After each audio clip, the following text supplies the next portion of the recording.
Selamat datang di channel Alur Film. Jangan lupa like, komen, dan subscribe. Di sebelah jalan resmi, kedai teh Ruoyi.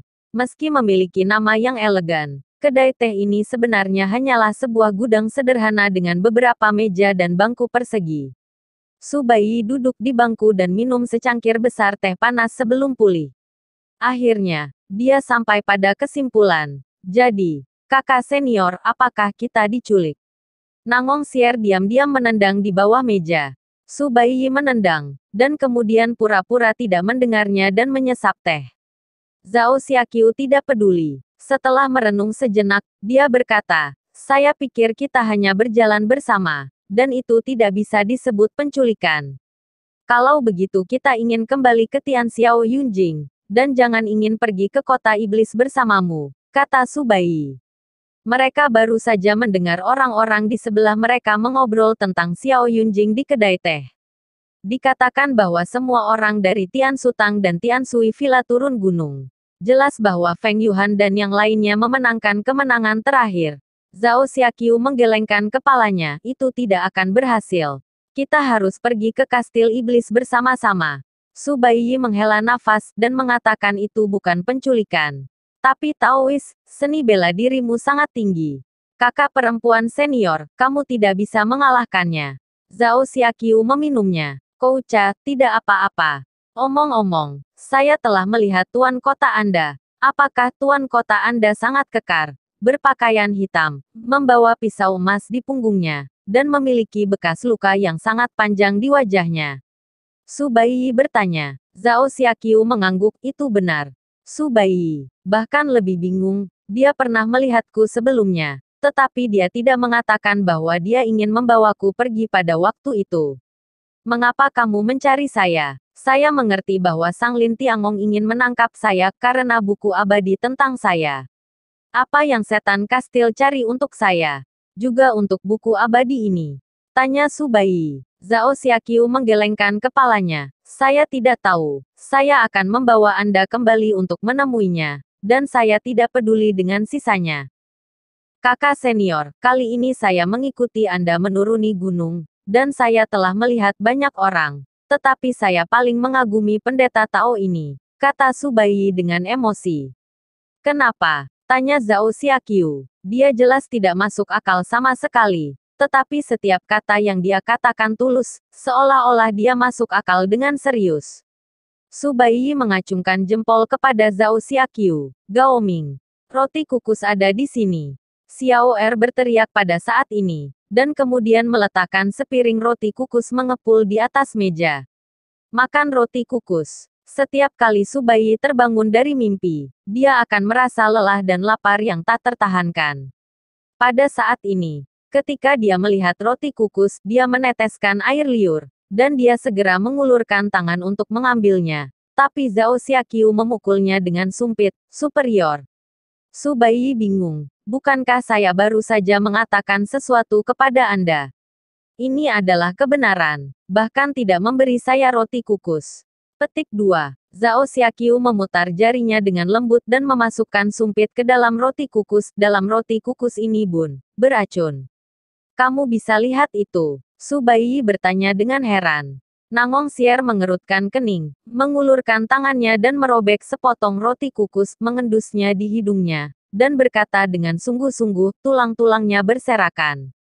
Su Baiyi bahkan lebih kagum, ternyata baunya. Zhao Xiaqiu segera bangkit dan berdiri. Dia bangkit, melambaikan tangannya, dan mengeluarkan 2 pedang patah dari sarung di punggungnya. Su Baiyi bahkan lebih kagum ketika melihatnya. Kakak perempuan, orang seperti itu pasti master dalam buku pembicaraan kecil. Karena hanya sebagian besar master yang bisa menggunakan besi tua semacam ini. Ini kayu besi wudang, bukan besi yang compang camping, kata Zhao Xiaqiu perlahan. Beberapa pemuda di toko teh segera mengeluarkan pisau panjang yang disembunyikan oleh kompor, bergegas, dan pemimpin berteriak, serahkan buku rahasia ajaib. Su Baiyi menutupi kepalanya dan berkata, bagaimana Anda meminumnya? Bahkan jika Anda makan roti kukus, Anda dapat bertemu seseorang yang mencuri buku rahasia. Nangong Sier berkata dengan suara rendah, Pasti Sang Lin Tiangong yang menyebarkan berita, dan dia sengaja ingin sampah ini membuat air menjadi keruh. Petik 2. Saya pikir Jiang Hu ada banyak orang yang tidak mengerti beberapa hal yang sangat sederhana. Singkatnya, ada masalah dengan logika, kata Zhao Xiaqiu perlahan. Nangong Xier menyesap teh dan tertawa. Kamu masih berpikir ada yang salah dengan logika orang lain. Mari kita bicarakan itu. Mereka ingin mengambil Ceat, tentu saja karena mereka akan menjadi master yang tiada taranya setelah berlatih curang. Tapi karena jadi, mengapa mereka berani datang dan bertarung dengan orang yang sudah berlatih curang? Bukankah ini kematian pacaran? Tanya Zhao Xiaqiu. Su Baiyi berpikir sejenak, jadi mereka tidak meracuni mereka. Lalu mengapa mereka tidak melarikan diri sejak mereka ketahuan? Zhao Xiaqiu memandang gadis-gadis kecil itu. Kedua kecil segera bereaksi, berbalik dan melarikan diri. Sosok Zhao Xiaqiu bergerak sedikit pada saat ini, dan beberapa pemuda jatuh ke tanah dalam sekejap, hanya menyisakan pemimpin yang menggigil dengan dua pedang patah di lehernya. Pahlawan besar, ada yang ingin Anda katakan? Kaki pria itu lemah. Beri aku penawarnya. Zhao Xiaqiu menyingkirkan pedangnya. Kepala Xiao Er buru-buru mengeluarkan botol obat dari tangannya dan menyerahkannya kepada Zhao Xiaqiu dengan hormat. Zhao Xiaqiu bahkan tidak melihatnya. Dia hanya mengulurkan tangannya dan melemparkannya ke depan Su Baiyi. Su Baiyi bertanya dengan bingung, aku tidak diracuni. Untuk apa aku membutuhkan penawarnya? Apakah kamu tidak lapar? Kamu makan roti kukus dulu, lalu penawarnya. Tidak bisakah kamu melakukannya? Zhao Xiaqiu mengangkat tangannya dan menjatuhkan air kecil di depannya. Su Baiyi dan Nangong Xier saling memandang, dan Su Baiyi berkata dengan emosi, Zhao Taois ini benar-benar luar biasa. Sang Lin Tiangong, Paviliun Yushui. Seorang pria dengan bekas luka di sekujur tubuhnya terbaring di kolam obat, sedikit menyipitkan mata, seolah-olah dia tertidur. Seorang murid muda meletakkan semangkuk sup dan obat untuknya di sampingnya, dan berkata dengan suara rendah, Tuan Bai, dia gagal. Pria itu membuka matanya. Bai Jile, Anda telah gagal. Tuan, Sword Immortal in Red dan Demon City Lord, ketiga orang ini muncul di Deis Mansion pada saat yang sama. Lord Bai pertama kali diblokir oleh Tuan Ruseng, dan keduanya menderita banyak luka setelah pertempuran. Mereka membawa Su Baiyi pergi, tetapi mereka diculik oleh orang-orang dari kota iblis. Sekarang pemilik telah merilis berita, orang-orang di seluruh Jianghu akan segera mulai mengejar dan membunuh mereka. Murid muda itu dengan lembut mendorong obat sup ke depan. Pria itu mengambil semangkuk sup dan meminumnya. Di mana buku abadi? 2 volume Tian Sutang dan Tian Sui Villa telah diambil kembali, dan Tian Xiao Yunjing masih disembunyikan oleh Feng Yuhan. Murid muda itu menjawab jalan. Tidak satu pun dari mereka yang penting. Saya bertanya tentang setengah volume yang diambil Xie Kanhua. Kata pria itu dengan marah. Murid muda itu buru-buru berlutut ke tanah. Sudah dikonfirmasi bahwa pemuda bernama Su Baiyi telah berlatih setengah volume buku abadi. Oke, biarkan Bai Jile membawanya kembali padaku segera. Aku tidak sabar, kata pria itu dengan suara rendah. Seperti yang diperintahkan, murid muda itu buru-buru berkata. Su Baiyi bertanya dengan bingung, aku tidak diracuni. Untuk apa aku membutuhkan penawarnya? Apakah kamu tidak lapar? Kamu makan roti kukus dulu, lalu penawarnya. Tidak bisakah kamu melakukannya? Zhao Xiaqiu mengangkat tangannya dan menjatuhkan air kecil di depannya. Su Baiyi dan Nangong Xier saling memandang, dan Su Baiyi berkata dengan emosi. Gunung Qingcheng, rumah Tianxi. 7 Taois berjubah ungu duduk di atas aula dalam bentuk biduk bintang 7. Mereka semua memejamkan mata dan menggumamkan kitab suci Tao di mulut mereka, seolah-olah mereka sedang melakukan upacara yang sangat penting. Duduk di depan adalah seorang Tao tua dengan gaya abadi dan janggut putih dan rambut. Dia membuka matanya terlebih dahulu dan berteriak. Dengan suara yang dalam, pulanglah. Sisa Tao juga membuka mata mereka satu demi satu. Setelah melihat adegan dalam meditasi, ada beberapa kecemasan dalam nada. Apa yang kamu lihat? Patung Sanxing di aula utama mengeluarkan kata-kata. Pemimpin, Lao Dao, tampaknya sudah lama terbiasa dengan ini. Dia tidak terkejut. tetapi buru-buru menjawab, di awan berkabut, ada gunung peri. Xianshan, lalu apa? Pada awalnya, gunung abadi dikelilingi oleh awan dan kabut, dan tidak mungkin untuk melihat dengan jelas, tetapi kemudian menjadi semakin jelas dan besar, yang berarti mendekati kita. Lao Dao menjawab, itu dia. Setelah patung Sanxing, sesosok tinggi keluar. Pria itu juga mengenakan jubah ungu, tetapi berbeda dari orang biasa. Dia juga mengenakan mahkota teratai dan memegang pengocok di tangannya. Dao Jun, 7 Taois di aula memanggil serempak.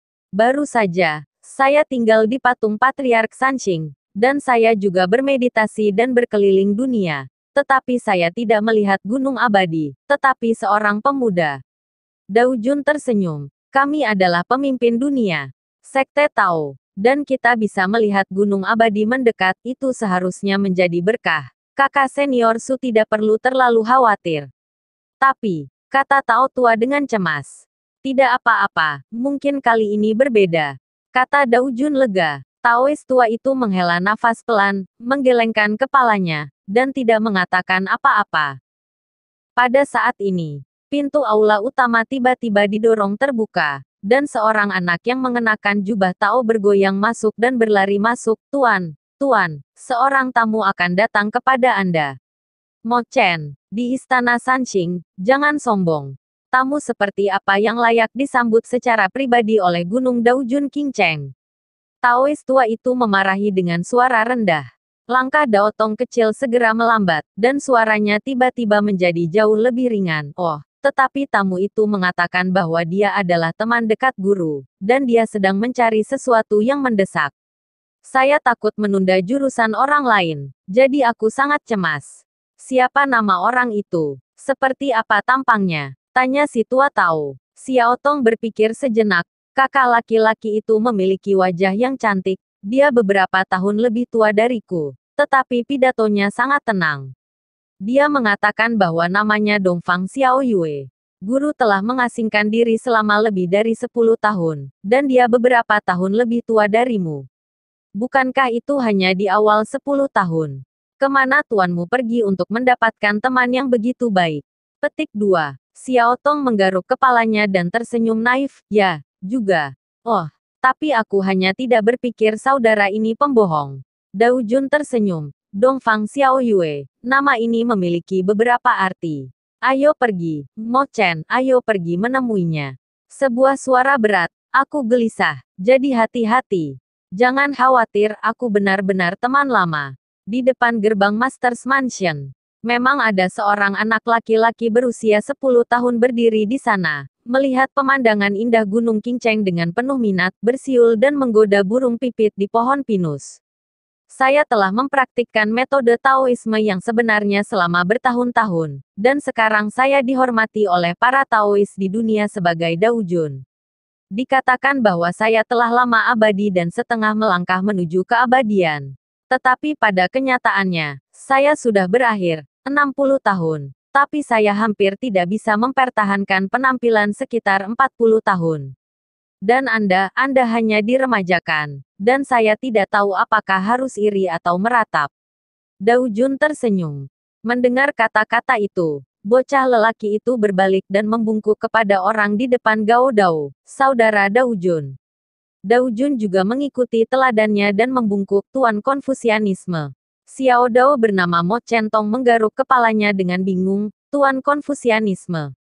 Saudara ini adalah penguasa sekolah, Tuan Konfusianisme. Dao Jun tersenyum dan menekan kepalanya ke bawah. Ini adalah Tuan Konfusianisme dari sekolah. Bukankah kamu telah berteriak bahwa kamu ingin bertemu? Sekarang setelah kamu melihatnya, cepatlah dan beri hormat. Mo Chen buru-buru memberi hormat. Mo Chen, murid utama Dao Jun, telah melihat Tuan Konfusianisme. Dia adalah anak yang cerdas. Dongfang Xiao Yue, dia berkata dengan tersenyum, saya telah berbicara dengan orang-orang di sini untuk waktu yang lama, dan mereka semua memperlakukan saya sebagai orang gila. Hanya anak ini yang bersedia melaporkan untuk saya. Saya pikir itu adalah anak Tao kecil biasa, tetapi saya tidak mengharapkannya untuk menjadi murid Anda. Tuan Konfusianisme, tidak apakah Anda seusia dengan tuan saya? Mengapa Anda terlihat hanya beberapa tahun lebih tua dari saya? Mungkinkah Tuan Konfusianisme telah mempraktikkan beberapa kekuatan magis yang dapat meremajakan masa mudanya? Mo Chen bertanya dengan rasa ingin tahu. Pergi dan latih pedang hari ini. Ada hal lain yang ingin kukatakan dengan Tuan Ruseng. Dao Jun menggaruk kepala Mo Chen. Oke, Mo Chen melambai pada Dongfang Xiao Yue dan melarikan diri dengan enggan. Kamu akhirnya menerima magang, kata Dongfang Xiao Yue sambil tersenyum, melihat ke belakang ceria bocah lelaki Tao itu. Dao Jun menggelengkan kepalanya. Anak ini memiliki bakat yang sangat baik dan akar yang sangat baik, tetapi sayangnya dia terlalu menyenangkan. Sudah beberapa tahun sejak dia masuk sekolah. Taoismenya rata-rata, ilmu pedangnya biasa-biasa saja, dan dia adalah nomor 1 di Gunung Qingcheng. Dongfang Xiao Yue tapi dia mengangguk, cara Taoisme itu alami, itu sesuai dengan alam, dan itu bukan hal yang buruk bagi Anda para pembudidaya. Pergi ke rumah Tao Anda. Saya ingin minum teh Tao Anda di Gunung Qingcheng, dan aku sudah memikirkannya sejak lama. Petik 2. Terakhir kali aku melihatmu, kamu masih seorang sarjana muda yang elegan. Mengapa kamu menjadi anak buku kecil tidak lama setelah itu? Dao Jun memimpin Dongfang Xiao Yue ke depan, alisnya sedikit berkerut, seharusnya tidak begitu cepat. Aku berkelahi dengan seseorang di jalan dan melukai amarahku, kata Dongfang Xiao Yue tanpa daya.